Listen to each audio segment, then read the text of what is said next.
हमारे चैनल को लाइक करो, कमेंट करो, शेयर करो, सब्सक्राइब करो और हाँ बेल आइकन दबाना ना भूले। भाई का चैनल है प्लीज।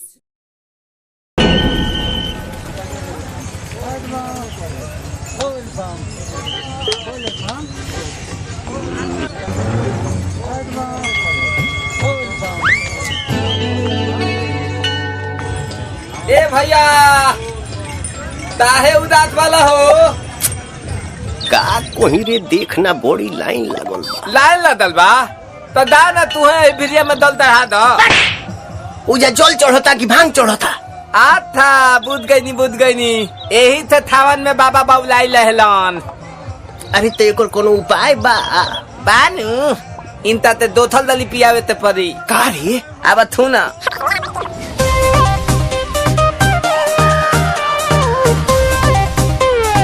हर हर बम बम।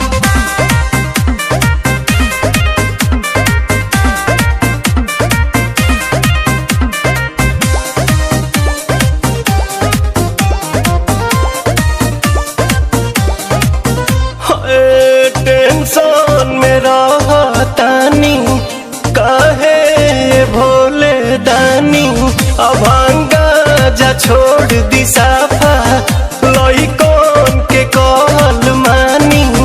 ताजा जलाइल बानी अखिया खोली देख ली ना, पीली पुदीना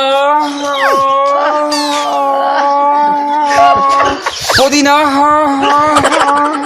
पीली पुदीना पीली पुदीना।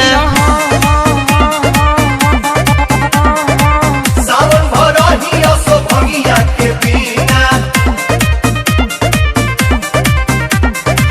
रे बबिया ना पिहन का रे? लोता ना भैया हम पियावतनी। हाँ हाँ पिया। भनिया धतुलावा थोली बतली तवे तदी। भनिया धतुलावा थोली बतली तवे तदी। ए तबे लतालाई तली बाबा ए तलोते तदी।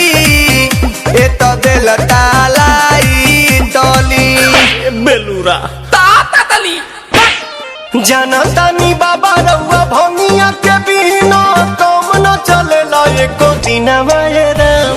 तनी का ख्याल करी सेवा के अपना हो चढ़ल बाटे सावन के महीना राम। रुको भौजी ये लोग के समझावतनी।